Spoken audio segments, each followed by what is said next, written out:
To Surya's TV good evening news. పోలీసులకు Jagan warning. Save democracy అని నినాదాలు చేస్తూ సోమవారం అసెంబ్లీ వైపు వెళ్తున్న వైఎస్ జగన్ వైసీపీ ఎమ్మెల్యేలు ఎమ్మెల్సీలను పోలీసులు అడ్డుకున్నారు.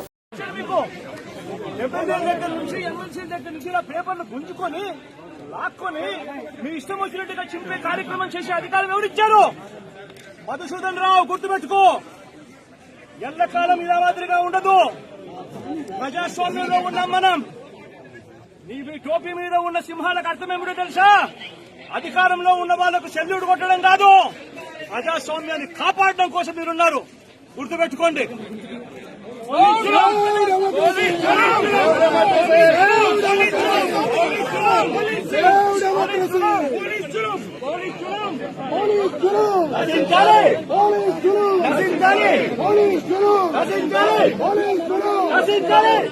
పెనమలూరు ఉయ్యూరు ఆషాఢ మాసం సందర్భంగా ఉయ్యూరులో వేంచేసి ఉన్న శ్రీ పారుపూడి కనకచింతయ్య వీరమ్మ తల్లి అమ్మవారికి సారెను రాష్ట్ర గృహ నిర్మాణ సమాచార శాఖ మంత్రి నూజివీడు ఎమ్మెల్యే కొలుసు పార్థసారథి అందించారు. మా ఎన్నికైనటువంటి ఉయ్యూరు వీరమ్మ తల్లిని దర్శనం చేసుకుంటున్నాను. అదేవిధంగా సాయిబాబా ఈరోజు గురు పౌర్ణమి సందర్భంగా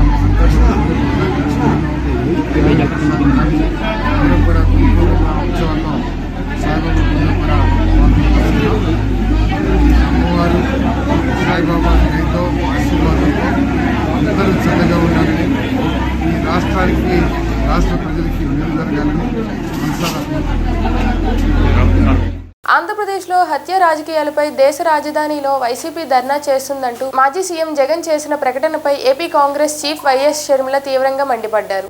Mr. Jagan Mohan Reddy is supposedly holding a dharna in Delhi because there is a law and order problem in Andhra Pradesh. But my question to Mr. Jagan Mohan Reddy is, how many times did he hold dharnas in Delhi for when the BJP denied special status to Andhra Pradesh?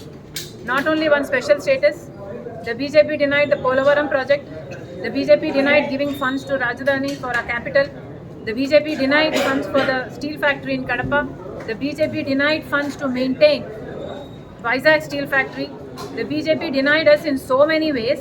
And my question to Mr. Jagan Mohan Reddy is, since the last 5 years you have been in a secret alliance with BJP, and what did you achieve from there? You did not do anything for the people of Andhra. You did not get anything from the BJP party. Then why did you give your support to the BJP party since the last 5 years? And why are you fighting for your Karyakarta that died in Delhi today and did not fight for the crores of people who voted you to power in Andhra Pradesh?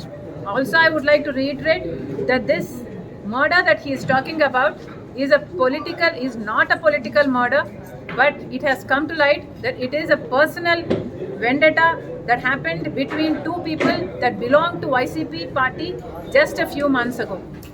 So definitely Mr. Jagan Mohan Reddy is making this his personal agenda and not the agenda of the state. Ma'am, AICC General Secretary's comments on విద్యారంగానికి పూర్తిగా చర్చించి విద్యారంగ బలోపేతం కోసం ఈ cabinet సమావేశం ఆలోచించాల్సిన విషయం ఎంతైనా ఉందని అఖిల భారత విద్యార్థి సమైక్య ఏఐఎస్ఎఫ్ రాష్ట్ర కోశాధికారి ఎం సాయి కుమార్ అన్నారు. ఏఐఎస్ఎఫ్ రాష్ట్ర కోశాధికారి ఈ రోజు నుంచి రాష్ట్ర కేబినెట్ సమావేశాలు కూడా ప్రారంభం కాబోతున్నాయి. అందులో ప్రధానంగా విద్యారంగానికి సంబంధించినటువంటి బడ్జెట్ లో ఎక్కువగా ప్రాధాన్యత ఇవ్వాలని చెప్పి ఏఐఎస్ఎఫ్ గా మేము కోరుతున్నాం.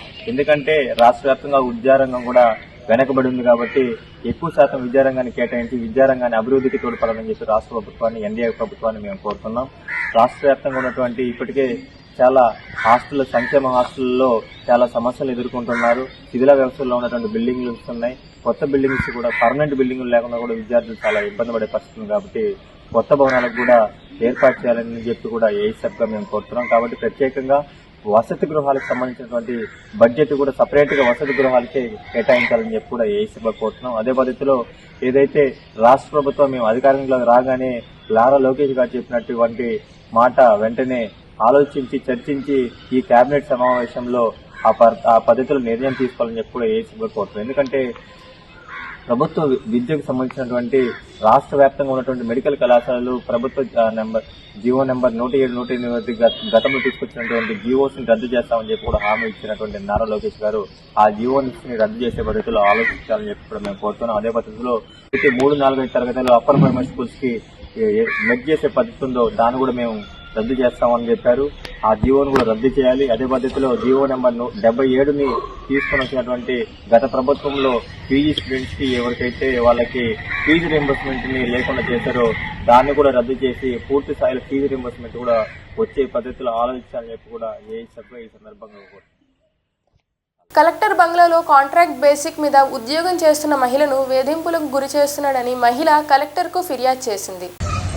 నా పేరు ముద్దా నాగమణి. నేను కలెక్టర్ గారి బంగ్లాలో 2 సంవత్సరాల నుంచి వరకు వంట పని చేస్తూ ఉన్నాను.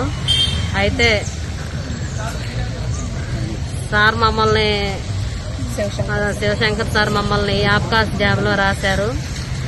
ఒక 4-5 నెలలు శాలరీ లేకుండా కూడా చేసాము ఎంతో నమ్మకంగా. చేసినప్పటికీ వీళ్ళు మనకి నమ్మకంగా చేస్తూ ఉన్నారని చెప్పేసి మమ్మల్ని ఆబ్కాస్లో పలు మండలాల్లో మా పేర్లు రాయడం జరిగింది.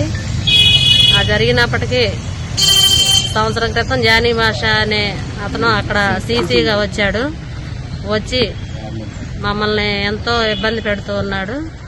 అతని వల్ల మేము చాలా బాధపడతా ఉన్నాను. అతను మానసికంగా నన్ను లైంగికంగా నేను కలెక్టర్ గారి బంగ్లాలో వంట చేస్తూ ఉంటాను. ఇప్పుడు గత నెల నుంచి కూడా నన్ను వర్క్ ఆపేశారు. గత 6 నెలల నుంచి నన్ను హింసించడం జరుగుతుంది. తనకు నచ్చినట్టు ఉండాలని తనకు టీలు కాఫీలు ఆఫీస్ రూమ్కి తీసుకురమ్మని చెప్పేసి నన్ను ఎంతో ఇబ్బంది పెడుతూ ఆ టీ కాఫీ ఇచ్చినప్పుడు నా చేయి తాగటం వల్ల చేయి పట్టుకొని లాగటం అలా ఇలా ఇబ్బందికరంగా చేస్తూ ఉన్నాడు. నీకు రూమ్ బుక్ చేశాను, నువ్వంటే నాకు ఇష్టం అని చెప్పేసి వేధిస్తూ ఉన్నాడు. అయినా ఆయనకు నేను లొంగనందువల్ల మమ్మల్ని ఉద్యోగం నుంచి తొలగించాడు. అదే బంగ్లాలో మా తమ్ముడైనటువంటి పవన్ కళ్యాణ్ కూడా పనిచేస్తూ ఉన్నాడు అటెండర్గా. చేస్తూ ఉంటే ఆ సార్ అనే మాటలన్నీ నేను తనకు చెప్పాను. తనకు చెప్పినందువల్ల సార్ని అడిగారు. సీసీ గారిని అడిగితే నాకు నచ్చినట్టు నేను చేస్తానని చెప్పేసి మాట్లాడారు. ఈ విషయం ఇలా జరిగిన విషయం ఎవరికైనా చెప్పారంటే మిమ్మల్ని ఉద్యోగం నుంచి తొలగిస్తాను, మీరు ఉద్యోగం ఎలా చేస్తారో చూస్తాను, మీ అంత తేలుస్తానని చెప్పేసి అన్నారు. మీరు నన్ను ఏం చేయలేరు, ఎక్కడికి పోయినా కానీ నాకు సపోర్ట్ ఉందని చెప్పేసి మాట్లాడారు. మేము ఇప్పుడు గత నెల రోజుల నుంచి ఆఫీసుల చుట్టూ తిరుగుతున్నా కానీ వాళ్ళకి అధికారులు కూడా కొంతమంది సపోర్ట్ చేస్తూ ఉన్నారు. డిఆర్ఓ సార్ వాళ్ళందరూ. ఇంకా డిఆర్ఓ సార్కి ఫిర్యాదు చేశాము. సార్ మమ్మల్ని రాతపూర్వకంగా లెటర్ ఇవ్వమన్నారు. ఆ లెటర్ ఇచ్చి కూడా 10 రోజులు అవుతున్నా కానీ ఇంతవరకు మాకు ఏ విషయం కూడా స్పందించలేదు. మమ్మల్ని గత నెల రోజుల నుంచి ఉద్యోగం ఆపేశారు. మాకు వచ్చే శాలరీ కూడా ఆపేశారు. మేము ఎంతో నమ్మకంగా చేస్తున్నప్పటికీ గతంలో కలెక్టర్ శివశంకర్ సార్ కూడా మాకు నమ్మకంగా చేస్తూ వర్క్లో కూడా సిన్సియర్గా చేస్తున్నాం అని చెప్పేసి మాకు అవార్డు కూడా ఇవ్వడం జరిగింది. అలా చేసి ఆ సార్ ఎప్పుడైతే ఉద్యోగపరంగా వేరే చోటకు ట్రాన్స్ఫర్ వెళ్ళిపోయారో అప్పటి నుంచి మమ్మల్ని ఉద్యోగం ఆపేసి తనకు నచ్చినట్టు మాట్లాడుతున్నారు. ఇప్పటికైనా మీరు నన్ను నమ్ముకుంటే మీ తమ్ముడికి ఇంకో శివ అని అతనికి మీకు ముగ్గురికి నేను పోస్టులు ఇస్తాను, నువ్వు ఇప్పుడైనా ఒప్పుకో, లేట్ అయింది ఏం లేదని చెప్పేసి బెదిరిస్తూ ఉన్నారు. అట్లా చేసి అందువల్ల మేము కలెక్టర్ సార్కి అదేవిధంగా ఎస్పీ మేడం గారికి ఈ విషయం తెలియపరచాలని చెప్పేసి ఈరోజు ఇక్కడ రావడం జరిగింది. 5 ఏళ్ల వైసీపీ పాలనలో అక్రమాల దోపిడీలపై ఆధారాలతో సహా శ్వేతపత్రాల ద్వారా బయటపెడుతున్నామన్నారు. వైసీపీ ప్రభుత్వ పాలనలో దాదాపు 1.75 లక్షల ఎకరాలు భూ ఆక్రమణ జరిగిందన్నారు. సహజ వనరుల దోపిడీకి వ్యతిరేకంగా ఈరోజు బాబుపాడు మండలం తెలుగుదేశం పార్టీ ఆఫీసులో మా నాయకులు శ్రీ యార్లగడ్డ వెంకటరావు గారి ఆదేశాల మేరకు రాష్ట్ర పార్టీ పిలుపు మేరకు ఈరోజు ఈ సమావేశం ఏర్పాటు చేయడం జరిగింది.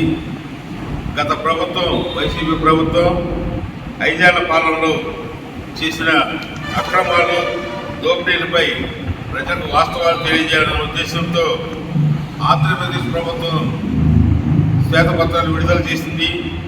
అలాగే వైసీపీ పాలకులు ఏ విధంగా ఈ అక్రమాలు దందా చేశారో, ఎంత దోచుకున్నారో ఆధారాలతో సహా మీకు బయటపెడుతున్నాం.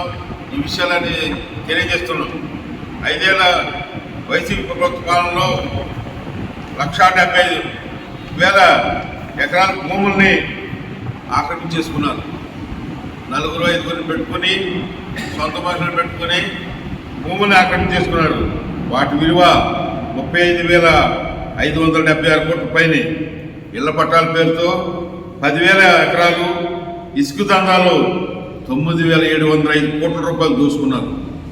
ఇది సిగ్గులేని ఆ ప్రభుత్వాన్ని ప్రజలు తరిమి కొట్టారు. మా నాయకులు చంద్రబాబు నాయుడు గారు, పవన్ కళ్యాణ్ గారు, మా లోకేష్ గారు ఈ నెల రోజుల్లోనే, ఈ 36 రోజుల్లో అనేక విషయాలు ప్రజల ముందు ఉంచడం జరిగింది. వైసీపీ ప్రభుత్వం తీసుకొచ్చిన భయంకరమైన ల్యాండ్ టైటిలింగ్ యాక్ట్ చట్టాన్ని, జీవోని 512 జీవోని రద్దు చేయడం జరిగింది. ల్యాండ్ టైటిలింగ్ యాక్ట్ పేరుతో వైసీపీ నేతలు ఎక్కడైతే భూములు ఉన్నాయో గవర్నమెంట్ అవన్నీ దోసేశారు. ప్రైవేట్ వ్యక్తులకి ల్యాండ్ టైటిలింగ్ ఆఫీసులుగా నియమించి పేద ప్రజల భూములను కొట్టేయాలని ప్రయత్నం చేశారు. అవన్నిటినీ ప్రజల ముందు ఉంచారు మా నాయకులు. అలాగే మేము ఈరోజు తెలియజేసేది ఏంటంటే, ఇంత దుర్మార్గమైన ప్రభుత్వాన్ని ప్రజలకు తెలియజేయాలి, ఇలా చేసిందనే ఉద్దేశంతో ఈరోజు ప్రెస్ మీట్ పెట్టడం జరిగింది. మా రాష్ట్ర పార్టీ పిలుపు మేరకు, మా నాయకుడు ఎర్రగడ్డ వెంకటరావు గారి పిలుపు మేరకు ఇంతటి ప్రమాదకరమైన చట్టాన్ని దేశంలో బీజేపీ పాలిత రాష్ట్రాలు సైతం అమలు చేయలేదు. కానీ ఈ వార్తలు ఇంతటితో సమాప్తం.